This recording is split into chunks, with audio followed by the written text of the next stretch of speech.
Can you hear me okay in the back? All right.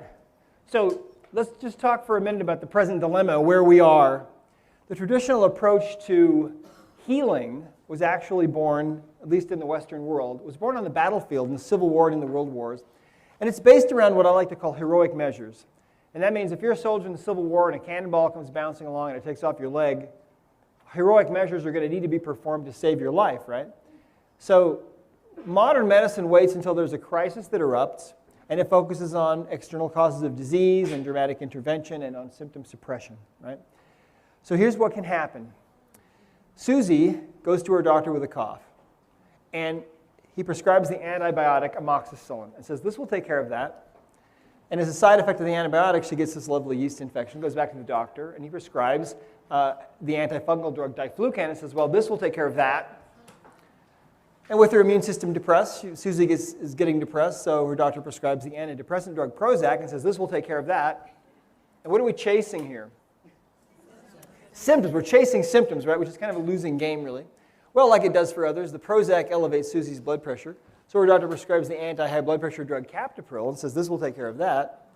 And as is not uncommon, Captopril gives Susie a cough, so she goes back to the doctor and he prescribes the antibiotic amoxicillin and says, this will take care of that. And around we go. How many of you know somebody that's in this kind of a cycle? Yeah. Pretty much everybody except those of us in this room, right? How many of you know somebody who is over 60 who is taking at least 10 different medications? Yeah. Or less than that. Yeah. Bad stuff. Well, the end result of this is that Susie, because she's so programmed like everybody else, feels lousy, but she feels lucky because her insurance paid for 90% of all these drugs, and isn't that the important thing? This is how bamboozled people are, okay?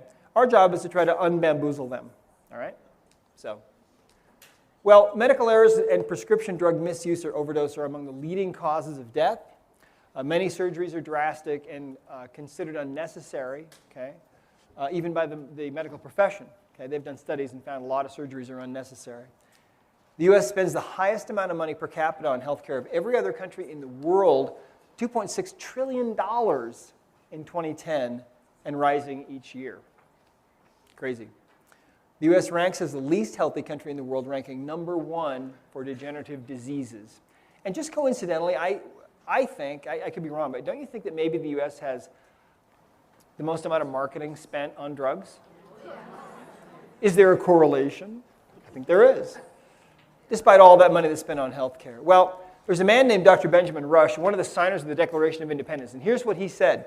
He said, unless we put medical freedom into the Constitution, the time will come when medicine will organize itself into an undercover dictatorship to restrict the art of healing to one class of men and companies and deny equal privileges to others, and will constitute the Bastille of medical science.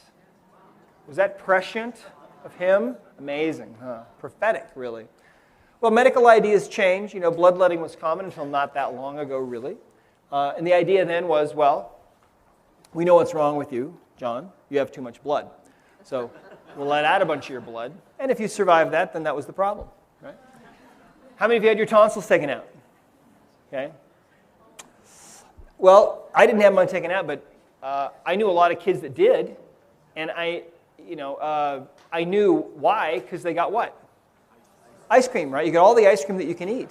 Remember that? How many of you remember that? That must have been some kind of early marketing ploy, I think.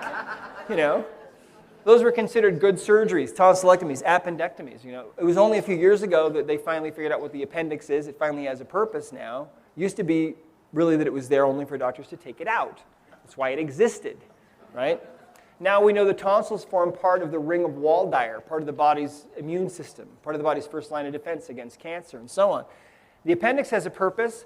The bacterial flora that live in your gut will hide out down there in the appendix. And so if you get really sick with some kind of disease that wipes out all your intestinal flora, you can repopulate your intestinal flora from the flora that's hiding in your appendix, hiding out.